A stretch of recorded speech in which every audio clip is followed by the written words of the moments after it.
Hello again, everyone. This is Max Adult with Shallow Grays Magazine here at TerraCon.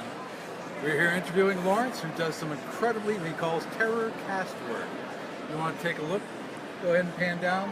This is some amazing work. We could not pass this up. These are all hand done.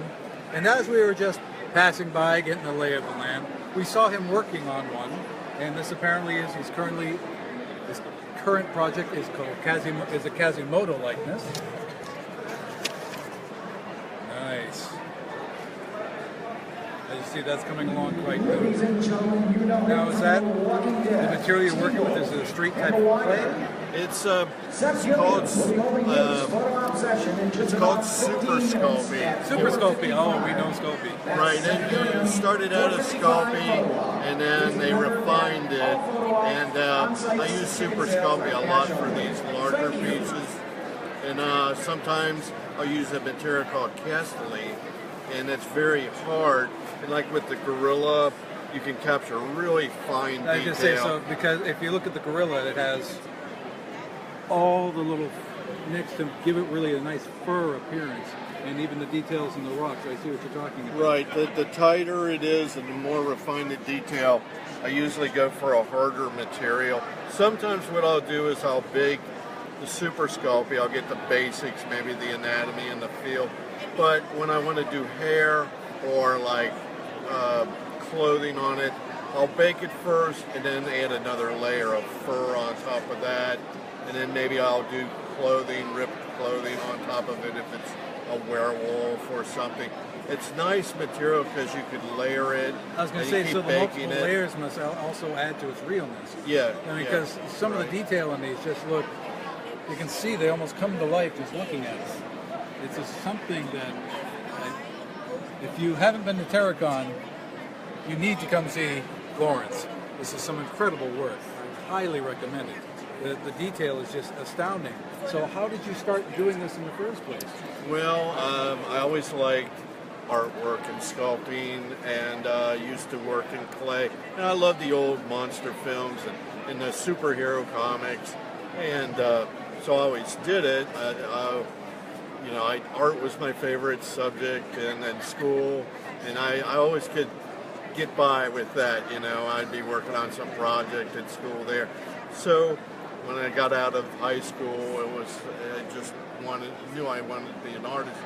I grew up in Cincinnati, Ohio, which is the home of two places that I could get work. One was Kings Island, where I, pardon me, did life-size figures and like 30-foot backdrops. For rides, and this was in the early amusement parks? Yeah, I worked 8 years there. So this is the guy who does that stuff. Yeah, I did like horses, and we had a pioneer area, and we would do like cowboys and Indians, and there would be Fantasyland. I would do Hanna-Barbera Yogi Bears, and so I did that out of foam.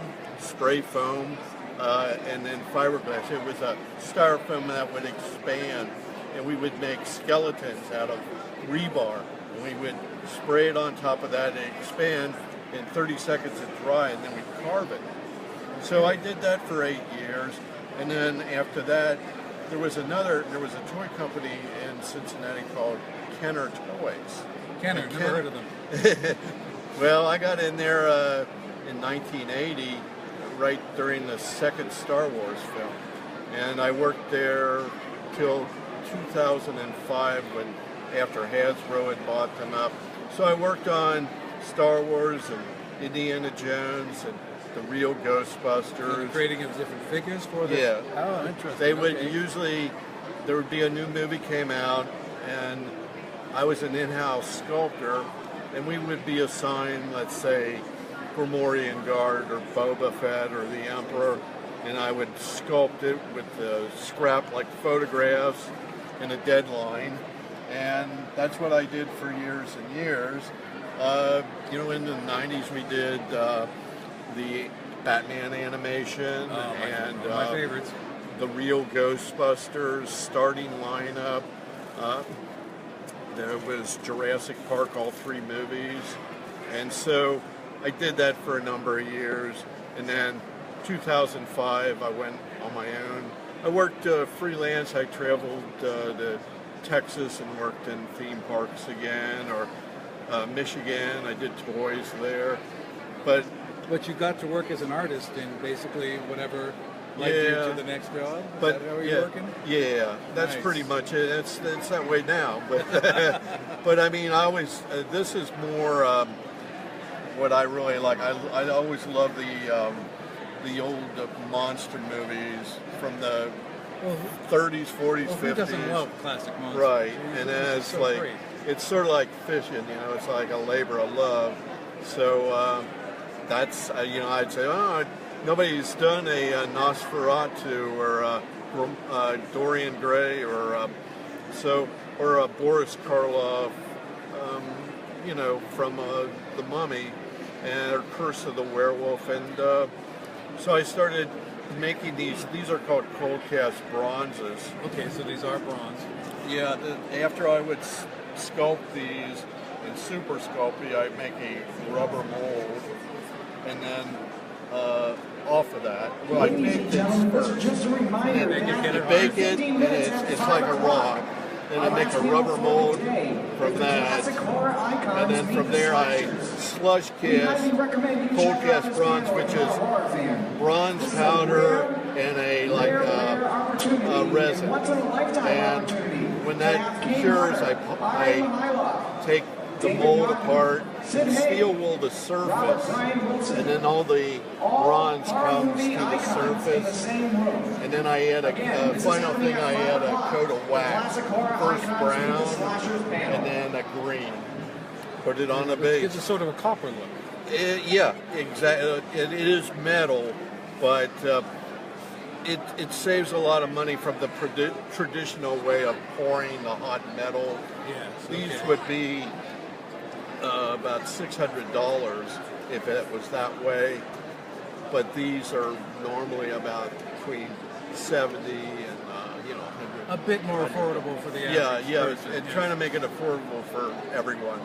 So I keep experimenting. Maybe I'll do some really small figures, or like I did the resin kits over there. I'll do the larger ones. Oh, okay. So, yeah. Didn't know if that was some of your... Yeah, this is over here back in the 90s. Model kits were big. They call them garage kits, and they had a show in Louisville, Kentucky called Wonderfest, and I used to love it. And I said, they're making stuff like the classic stuff. I want to do that, so I started making these, and the Creature was a big hit. Creature from the Black Lagoon. Yeah, and we actually gave one of those to Ben Chaplin, who played the Creature in the first movie. Get out. Yeah, and he was from Hawaii, and he really loved it. He just happened to show up? No, How did that happen? I was at a place called Monster Bash, sort of like this. Okay, so something that specializes in the Yeah, genre. that was in the mid-90s, and we had a special presentation. But it was a lot like this fest, which I always enjoy, the camaraderie, and it's fun, it was like that. He loved it, so it's about 15 minutes at 5:10. but I always enjoyed the Creature. That's always a big seller, and So one of your favorites?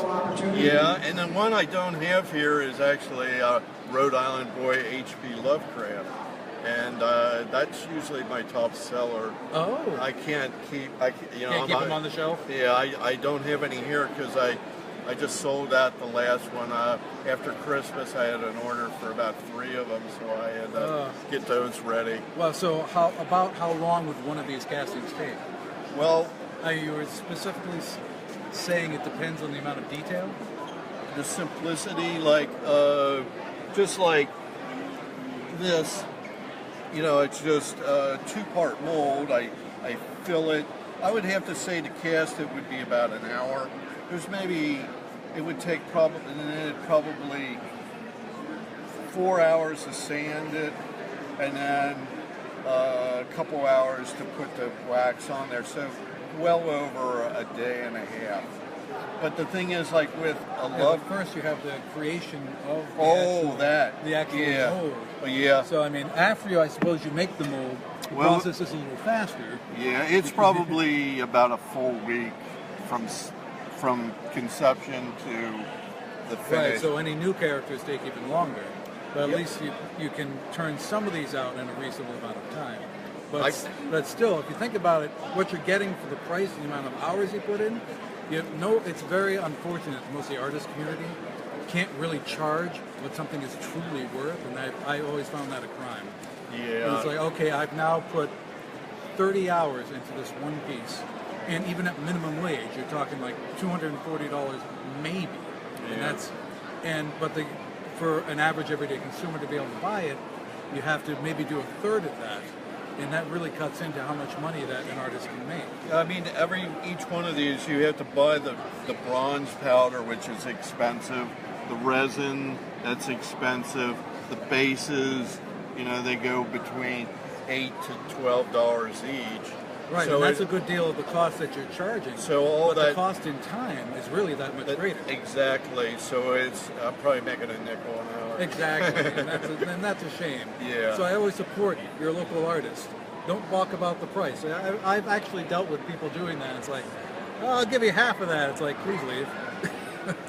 Well, I know a lot of people want me to consign my stuff to their shops, and I have to say, well, I have to at least break even, or I just can't do it because I won't make any You money don't make at any all. money, so what's the point? Yeah, exactly.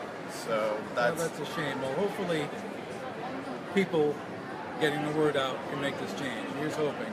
But Yeah. I love your work. Thank you so much for meeting us. Well, thank you today. very much. And again, Max Legault here with Shallow Graves Magazine, beginning with Lawrence Elig with the terror castings. Some great work. I highly recommend people come down. We're open another day. We'll see you tomorrow, hopefully. Have a great one.